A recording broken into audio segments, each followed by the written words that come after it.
This is a story about a plant that likes to eat meat. Isn't that weird? Do you guys like to eat meat? I do, and Rocket does.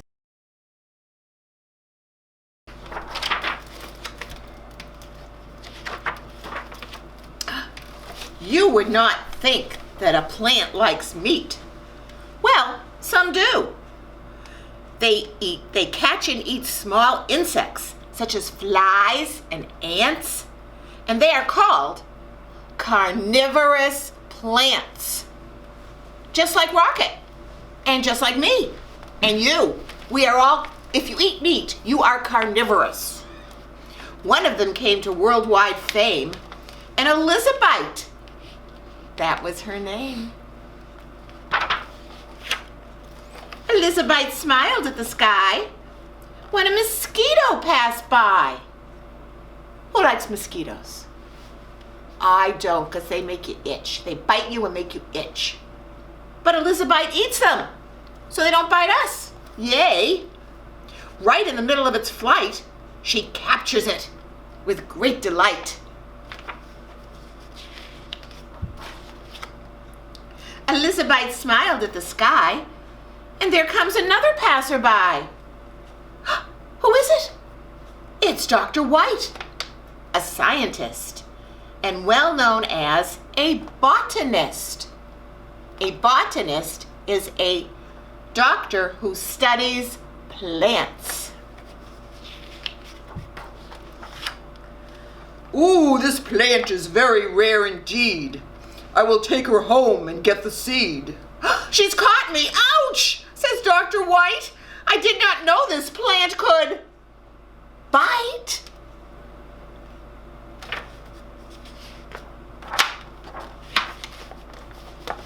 He now tries a safer way, and he succeeds without delay.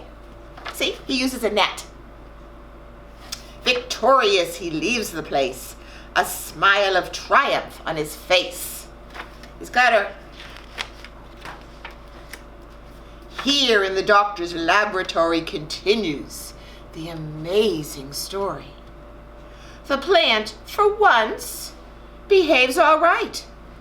And she gets a drink from Dr. White. Look, he uses a watering can, 'cause she's a plant.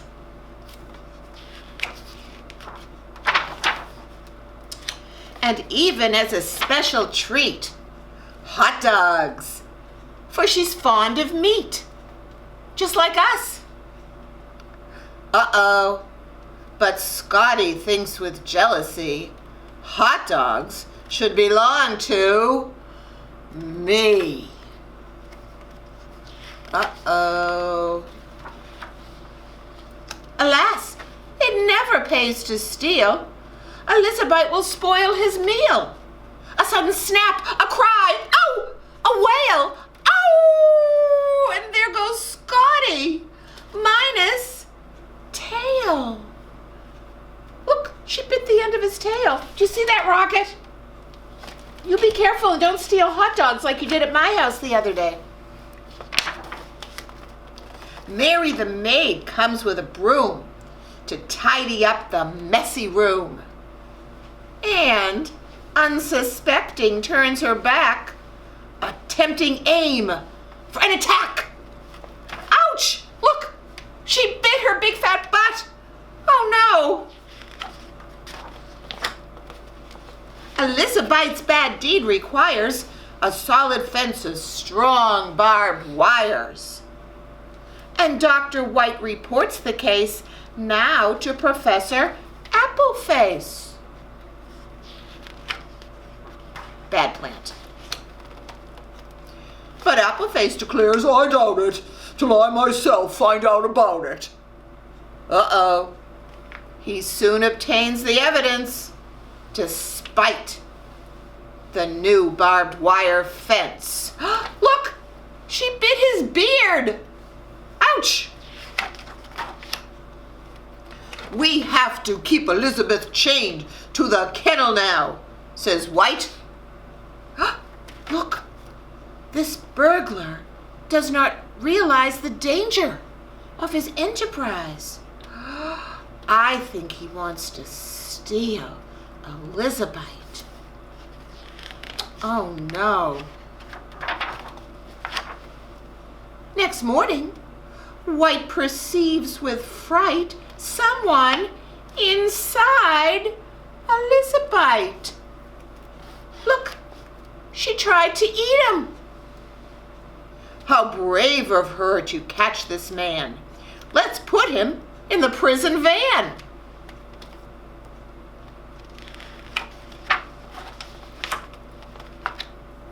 Of course, Elizabeth can't stay with White. She is now on her way to a new home, the nearby zoo. And here she became, and this is true, at once the most outstanding sight. Surrounded by her children bright, she lived in happiness and glory up to this day. And here ends the story.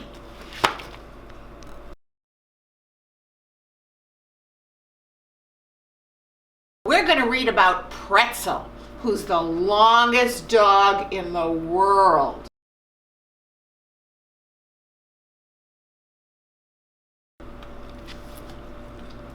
Pretzel.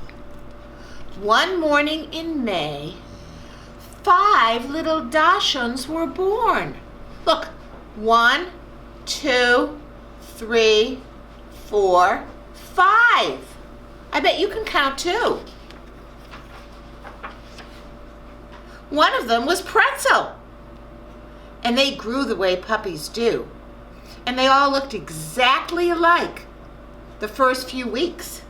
Look, this one is Paul, and this is Patricia, and this is Priscilla, and this is Percival, and they all look the same. Except, after a few weeks, Pretzel suddenly started growing, and growing, and growing. Look, there he is. See how much bigger he is than his brothers and sisters? He grew much longer than any of his brothers and sisters. Look at this one. He's really long. And when he was fully grown, he had become the longest Dachshund in all the world. Pretzel was very pleased with himself because it's very distinguished for a Dachshund to be so long. Wow, he was special. When he was 1 year old, because a Dachshund is fully grown at that age, he won a blue ribbon at the dog show, which means that everybody considered him the best looking dog of all. Wow. All the dogs admired him, and all the people admired him, except for one dog. She did not admire him. She did not even like him. And her name was Greta. Who was Greta? Greta was the little Dachshund from across the street. Oh, but Pretzel was in love with her, and he wanted to marry her.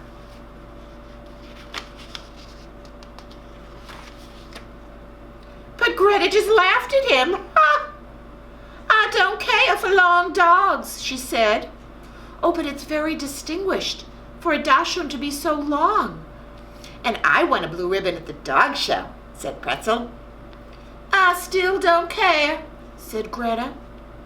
Pretzel was hurt, but he did not show it. Please marry me, he said, and I will do anything for you.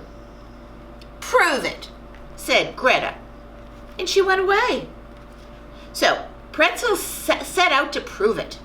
First, he brought Greta a nice, big, fat, juicy bone. Thank you for the bone, said Greta, but I won't marry you for that. I don't care for long dogs. And she ate the bone and forgot all about poor Pretzel. Pretzel had to try something else. He gave her the lovely green rubber ball he had been given for his birthday. "Thank you," said Greta, "but I still won't marry you because I don't care for long dogs. Besides, everybody can give presents." And she ran away with his ball.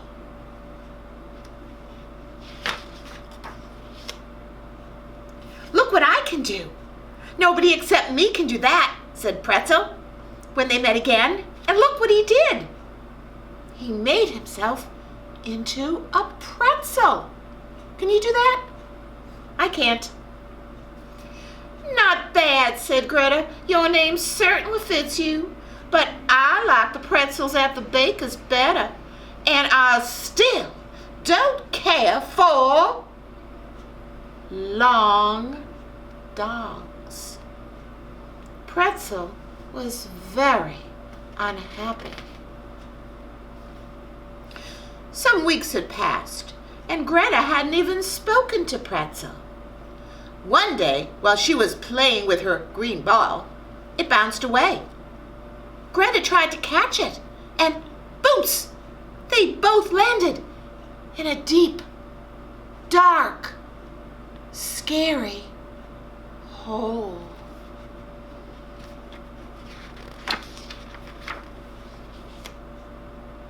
Greta tried to get out of the hole, but she couldn't.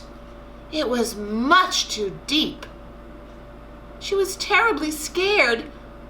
If nobody came to save her, oh my goodness, she might never, ever. Just then, Pretzel's face appeared over the edge of the hole. See up there?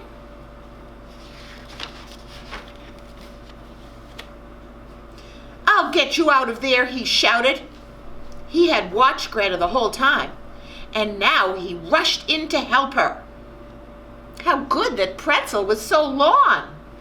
Look, he picked her up.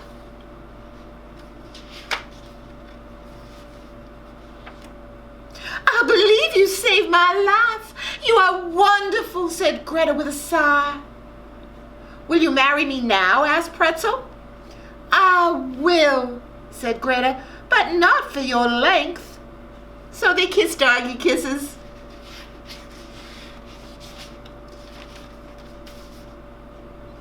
And all their friends got together and they got married.